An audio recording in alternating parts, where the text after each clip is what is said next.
Welcome to Dog Training Bytes. The show where canine professionals share their key takeaways, big aha moments, and hardest lessons learned from working with dogs. I'm Mattison, certified dog trainer and behavior consultant, and dogs are my life. Every day I get to coach guardians and other trainers into a deeper understanding of canine behavior. But let's face it, sometimes dog training really bites.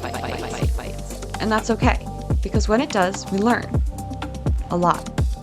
This podcast is all about sharing the lessons learned from experience, because the stories of when it got tough or when we made a mistake, that's when we learn the lessons worth learning. And it's time we share those with the world. I'll be talking to dog trainers and other pet professionals about times that working with dogs, well, bit.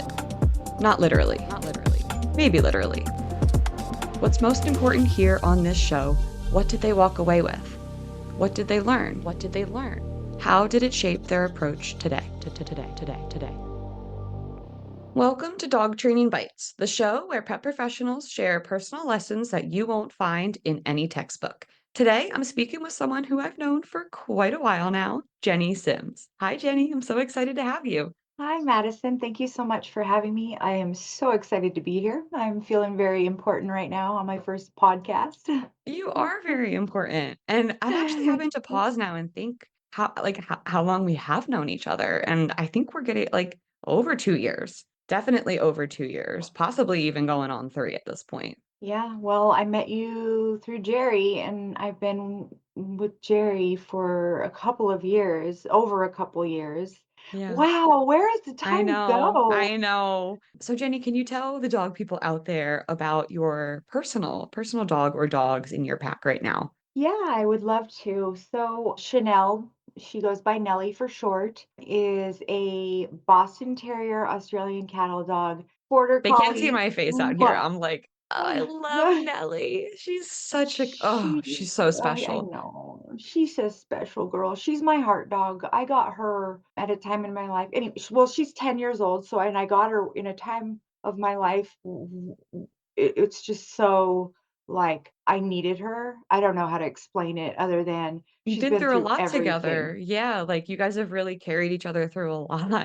That kinda She bond that is only shared experience can really build. Yeah, and she is so funny. She's gonna be 11 in a couple months, and she's slowed down a lot. So demo dog wise, like this last 6 months, she's slowed down a lot. So, but that's okay. I said, you know what? You're an old lady. You don't have to do everything that I ask. You can do things on your terms now. So I have another dog. Her name is Lula. She is 6 years old. She's a funny girl. She's Chihuahua Yorkie. So you can imagine she likes to bark and she's a nervous little thing and not as trainable, in my opinion, as Nellie was when she was younger. So it's been challenging in the last, 6 months or so, but I love them both very much, and they're always in my Instagram reels, because they make all right demo dogs. They're so cute, and Mhm. I love watching you train with them. Oh my goodness. Okay, Jenny, so what is the story that you brought for us today? I'm very excited to hear this one. Yeah, so it's a very like general sort of I've been training dogs since 2015, and the way that I got my start in training dogs was through like a big box pet store is where Mhm. I started. So I'm not sure, if you're familiar with the way that they train people, but it feels very spin cycle, like 6 weeks and you're Mm. you're you're ready to teach classes and train dogs and offer advice on things you have nothing and no experience on. So that's kind of where I wanted to touch on today, because it's funny that I spent so many years in this setting with a specific type of dog, right? Because you can't take reactive dogs in a big box store. You can't take Right. resource guarding. You can't take dogs that are aggressive. You can't. And so my experience, I guess, felt very, what's the word? Like sheltered. And that's the only word I Mm. could think of. But Yeah. like, I didn't have a wide variety of experiences in person with dogs, but I knew that dogs were ending up in shelters. I knew that dogs were, behavioral euthanasia, all that stuff. And I started learning more and continuing education and learning that dog training is a lot more than just sit down, stay, heal. It's Yeah. it's about the relationship with their pet parent or their guardian or their owner, whatever you want to call them. So I feel like I didn't do any dogs any, like, disservice, but I think that I was put in positions where I was like, "Well, I'm just gonna try and help and see how it goes." And so I did one every once in a while get a reactive dog or a dog that just came from the shelter that was just, shut down, and Yeah. I'm passionate about animals. I love animals. I love dogs. Dogs are the best. And so I always want to help, right? But I wasn't equipped. I was not equipped to help some of these dogs, and I still think about them, to this day. It's like, man, I hope they're still in their homes, because Mm. these dogs come in sometimes, and if you don't know anything about dogs and you're doing dog training, you better learn about You dogs. better And learn quick, yeah. Can I yeah. ask what was the process that you were sort of instructed to follow if a dog were to show up for a class and you didn't feel that that dog was a good candidate for that class? How were you supposed to respond? How are you instructed to respond to that? Yeah, great question. So it would be what they call a refer out, right? So basically they have this form and it has a website. I don't even remember the name of the website, but I think it has behaviorist Okay. links and not specific behaviorists, but a link to a place where you can find one. So were they Or refunded for the cost of the oh yeah, class? Okay, that's great. That's something that I was talking about with somebody in a previous episode, Kendall, my friend. She actually developed by accident a reactive dog group class basically to help dogs that really weren't candidates for that. And we talked about, how as a professional, it's hard if you're looking at needing a livelihood and needing to bring money in to say no, but it is critical to be able to identify when you don't feel like you're the right fit or like you don't feel that you have the experience or expertise to handle a more advanced case. It's really on us to take that step and refund them their money and help them at least take a step towards getting help. absolutely, absolutely. And I think that for me, I want to help them all. I want to train all the dogs. I want to help the people keep their Absolutely. dogs in their homes. But I think that's where, like, looking back, I think there's a lot of dogs that I could have referred out and should have referred out. But also, I think it's important to, in the spirit of meeting people where they're at, if you were still able to deliver some knowledge, some experience, some transformation for them and their dog, if they walked away with something, then you didn't do them a disservice. You still helped them get, take that first step. It may not have been a step all the way to their solution, but you weren't ready or equipped to do that. But if you at least help them get started, don't beat yourself up. You still really gave them something valuable. Yeah. And that's the main thing I think. And I know you're the same way. It's like it's about the dogs, right? It's not about the people. I mean, it is about the people, don't get me wrong, but I think that they don't have a voice. And Mhm. even somebody I've been working with dogs for a while and I'm still every single day learning and asking for help, and I'm not afraid to ask for help because we're seeing more and more shelter dogs, right? Dogs that come from the shelter and have been surrendered and then, adopted and then taken back and then adopted and then taken back. And then now they're in foster and now they're in some intense training to get them to where they're actually adoptable. Like, can you imagine? I get so passionate about it because it's like it makes me want to cry, They don't Yeah. have a voice, they don't have a choice. Let's be honest. We did not choose this career because we love people. We didn't, but along the way, we did realize that people are like, I literally said to Jerry the other day, I'm like, man, it's about people, isn't it? Oh man. Because we have to be able to effectively create behavior change in humans in order to be able to help the dogs. Like that's just the truth, is that you can't separate the two.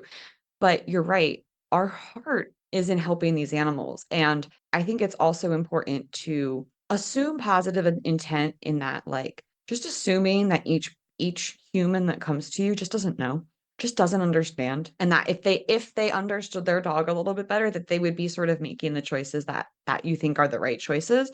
And then it just becomes an opportunity to, like, help them understand their dog better. And I think that a lot of the clients that I work with, and that's kind of the second piece, is really attracting the clients that will be a good fit for you, right?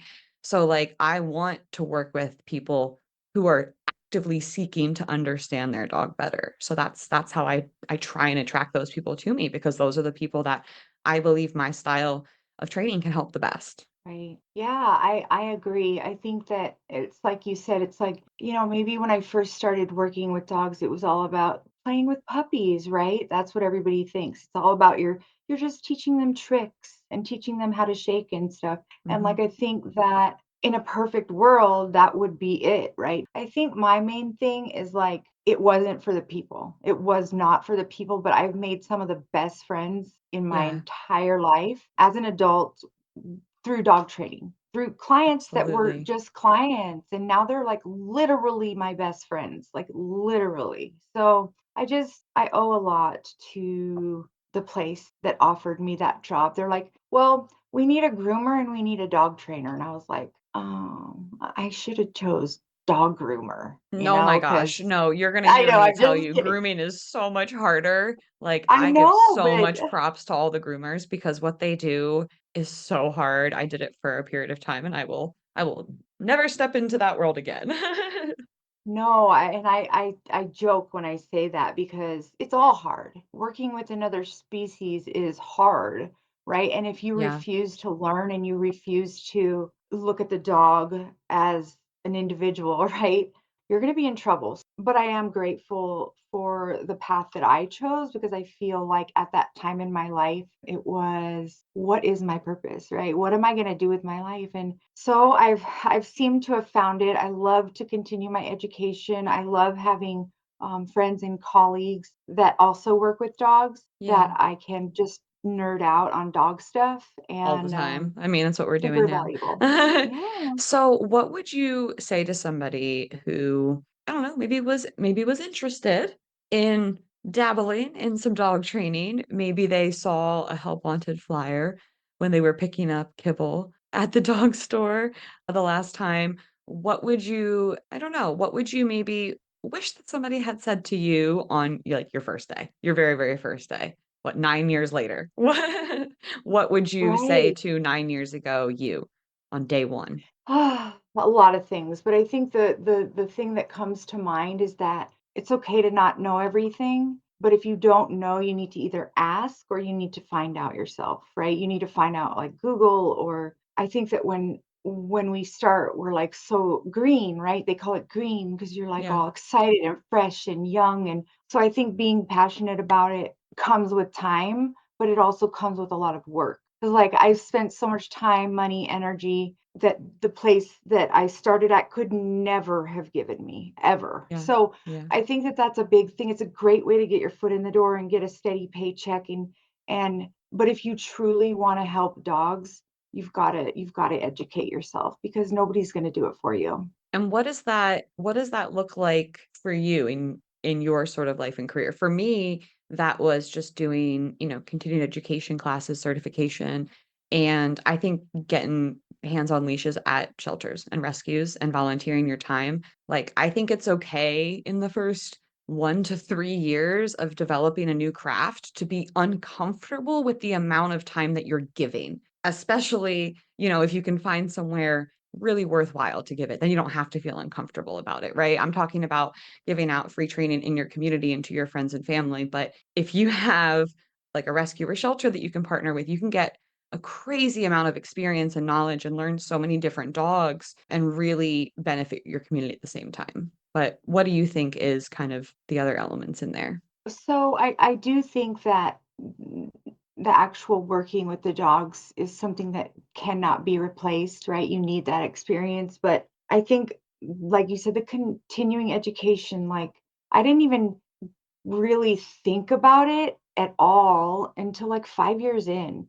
I just learned as I went, and I'd ask questions from other trainers, and but the continuing education piece of it is that's been so good for not only my not learning, right, but also confidence. I Mhm. feel like I can speak on things that, 5 years ago I couldn't speak on at all, and I Mhm. can help with a more clear understanding of, like, the animal that's right there, right? Instead of a dog, right? So for me, and I'm gonna be totally honest, I struggle with the shelter thing because it's real. I don't know how people that foster and people that work at the shelter, and I mean, it's just so I help in other ways, right? Yeah. And I will 1000% work with a shelter dog. But when I went back to school to get my certification, I basically had an option to do Animal Foundation or this other place, right? This other place where they do like intensive behavior modification and things like that. And I chose not to do the shelter because I'm just so soft when it comes to animals. I mean, I, It's important to I can't. understand your own spirit and boundaries and like what we put in matters because that affects how much you can help others. So that's just knowing yourself. For me, I had a great opportunity and I have the ability to do that. And so for me, that was such a good way to get, a bunch of experience and create connections. And I know that that's something that we both have a lot of is like true relationships and connections within this industry. And we're both part of a cooperative that is designed to have accountability and education and things like that, and providing accessible training no matter where you are. Jenny, is there anything else that you would like the people out there to know about you and what you do or how they can work with you? So I am out of Las Vegas, Nevada. So I do in-person, private lessons.